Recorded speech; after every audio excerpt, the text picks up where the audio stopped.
There we go.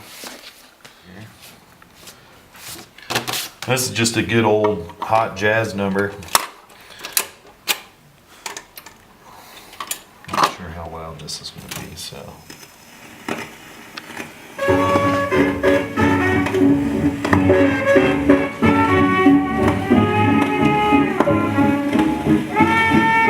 I feel like it's not a commitment that I made, but I feel like it's a duty that I've assumed to pass on that generation, that era of music, because it is so important. It represents one of the most pure, unfiltered expressions of American music. It was the formative years, before record producers got their hands on it and started telling people, okay, that sounds good, but this will sell more records.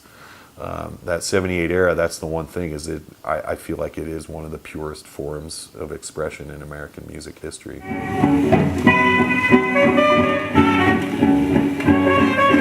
Some of my other obsessions is the early 70s heavy psychedelic music. There's some bands that I want to get. This group out of Germany lately that I've been listening to called Cadaver, that sounds just like Black Sabbath. They're just awesome. And there's some other stuff too. This young kid from Canada, I think, is putting something out. His name's Mac DeMarco. He's a really good songwriter and musician.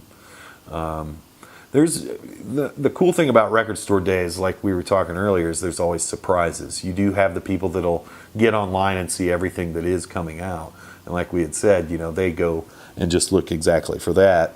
Whereas I like to walk in blindly and see what actually is being sold. It's a very interesting experience. I guess I've never really experienced anything like that, being in a book of collectors, from around the world.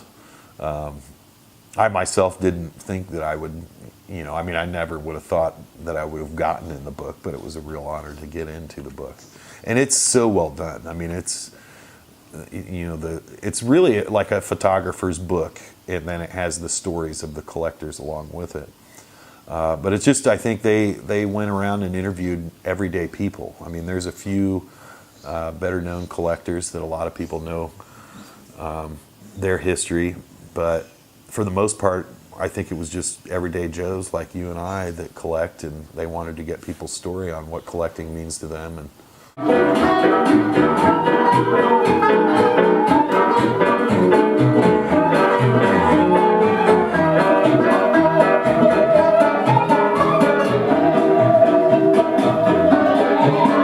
but yeah, Record Store Day is a lot of fun. It's I don't know. It seems like for a collector, it is kind of a day that's, for you. I don't know. I walk into the record store and I feel like everybody should know you like Norm and Cheers, but, it's just one of those special things to go in and, I save money for it and, usually walk away and then have a pretty nice session on the couch once we get home and listen to records all night, have a little party.